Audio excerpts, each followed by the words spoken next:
We're giving big shout-outs over to Josh Wegman at the Score today because he's been doing his part in contributing to the very dead landscape of hockey news media today and talking about what he feels could go on with some of the remaining free agents in the NHL's free agency market.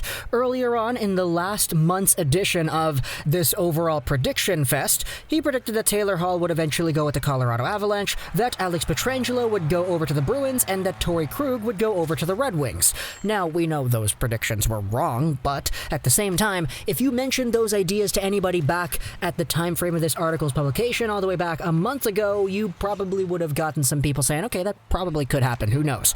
But going back over to that article 1 month ago, predicting homes for the NHL's most intriguing UFAs, we had a decision made on Mike Hoffman. Take a look at this. The Devils, who have two young playmaking centers but could use a finisher, are a possibility for Mike Hoffman, but no team is a better fit for Hoffman than the LA Kings. The Kings aren't as far off from a playoff contender as some may think. This is because the LA Kings finished 8th in the league in expected goals for percentage in 2019-20 and 4th in Corsi for percentage. They had a meager 6.39 shooting percentage, though, the second worst in the league, and they could use some goal scorers. Imagine Anze Kopitar feeding one-time passes to Mike Hoffman. That would be fun. The Kings have plenty of cap room, and LA is, of course, a desirable location for free agents.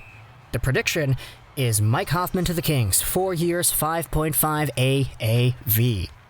So, that's one idea that was brought up a month ago. Mike Hoffman, a month later, is still a free agent. So with the LA Kings being in a position where they still do have $13.6 million at their disposal, is this a move that they go out there and make? They're going to have about $8 million left in cap space to use, and then going into the long-term future, some of the guys that are going to need to re-sign immediately, Alex Iafallo, who's pretty good, Blake Lazat's a guy as well, Trevor Moore, Michael Amadio, then you have Matt Roy as well. Not really guys who I think are too important in terms of demanding the big bucks. But there's another article written about a month later talking about other destinations for top remaining UFAs. This is from 6 days ago. It's 5 days here in the screenshot because I recorded this video a day before its publication. This new article goes over some of the other free agents that are still indeed on the market, but we're going over to Anthony Duclair because the prediction here is again the Los Angeles Kings. The Kings have money to burn, projected $13.6 million in cap space, and holes in their forward group. Despite being one of the league's best possession teams a year ago, 4th in 5-on-5 Corsi for percentage, they struggled mightily to score, finishing with the league's second worst offense. Nobody will accuse Duclair of being one of the better defensive forwards in the game, but his goal-scoring ability is intriguing. He potted 23 in 66 games last year, although he scored 21 of those goals in his first 37 games before he went ice cold. He would need to be used in the right situations, offensive zone starts, and the power play, but it could be a good fit. And so, screw it. Because we have these two ideas here, and one of them is still a free agent, why not ask whether or not the Kings could go after both of them? You have the LA Kings, who didn't really score all too many goals last year, but who were in a very good spot in terms of overall possession play. If they're able to add the best version of Anthony Duclair, which was clearly the first half of 2019-20's Anthony Duclair, and a Mike Hoffman who can put up 30 goals in his sleep, who knows what this team could be capable of sooner rather than later. You still have Gabe Vilardi in there, who is going to make an impact, playing hopefully alongside of that Martin Frk. Those two guys were very good together. You have Quinton Byfield coming into your lineup. Maybe, maybe not. If you don't, then hey, that's okay, because he's going to come over next year and he's going to be fine. But with the other offensive pieces you do have, Samuel Fagemo, Arthur Kaliyev, these are goal-scoring pieces. Why not try to add goal scorers in the now while also stacking up on your goal scorers in the future? Because Anthony Duclair, he's still a young guy, man. If he's able to capitalize on that goal scoring touch and take that into the long-term future, what you could have is a guy who could be on the cusp of 25, 30 goals every single year if he's remaining consistent. As for Mike Hoffman, he's already on the older side, but the Kings are at a point where they already shedded away some of their other veteran leader-type older guys on the team because, hey, they got draft picks and they got picks back. Tyler Madden's a very good example of this because they traded away Tyler Toffoli for that. If Mike Hoffman is acquired by the LA Kings, hey, you could try to do that same kind of thing next year if you guys suck again. But if you don't suck, hey, Mike Hoffman's a big part of that. He helps you out on the score sheet. You guys probably are able to get some good development for some of the other goal scorers in your prospect system alongside of a Mike Hoffman, and overall just adding good players to your team makes you better.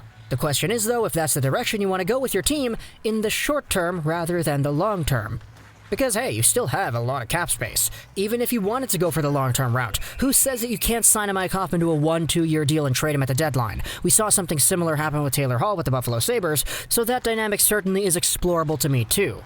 It is kind of interesting, though, when taking a look at how the forward core is actually going to go forward with. Because when you had that Tyler Toffoli who was taken out of your lineup, the guy you got back, Tyler Madden, he didn't really do much. Tim Schaller was inserted there, but you needed somebody to fill in that top 6 spot. That's where they got those Gabriel Vilardis and those Martin Ferks back up there from the Ontario Reign system and plugged them in, and they did well. So who knows how exactly this whole distribution of players is going to work out if you end up having what would be a forward core consisting of Tyler Madden, Arthur Kaliyev, Samuel Fagemo, Mike Hoffman, Anthony Duclair, all those guys all together. If you wanted, you could really amp up the overall diversity of the goal scoring within your lines. It's like Stalin over here, bro. Everybody gets the same amount. I'd been saying it this entire time, man, especially in the previous videos you made about the LA Kings. Big shout out to the Kings fans, by the way. They do always treat me well. The Kings are in a position where they're really close, man. Like, even before the draft, they were already one of the better prospect pools in the entire league, and then they won the draft lottery and they got Quinton Byfield second overall.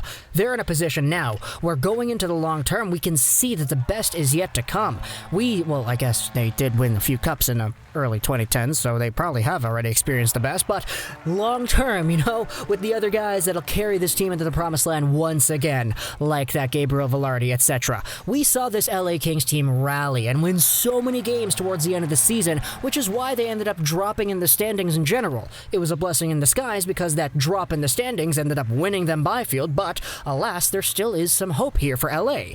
So if you go out there and you sign what is a Mike Hoffman or an Anthony Duclair, maybe even both, and you add them onto your squad next year, oh boy, especially in that really toned down Western Division with the San Jose Sharks, the Anaheim Ducks, the Vegas Golden Knights, the Arizona Coyotes, the Colorado Avalanche, the Dallas Stars, and the Minnesota Wild, depending on the other teams, you could really probably win a wild card. I don't know. If you assume Vegas, Dallas, and Colorado are up there in the top 3, who knows if some of those teams actually take a little bit of a hit and they end up going a little bit later.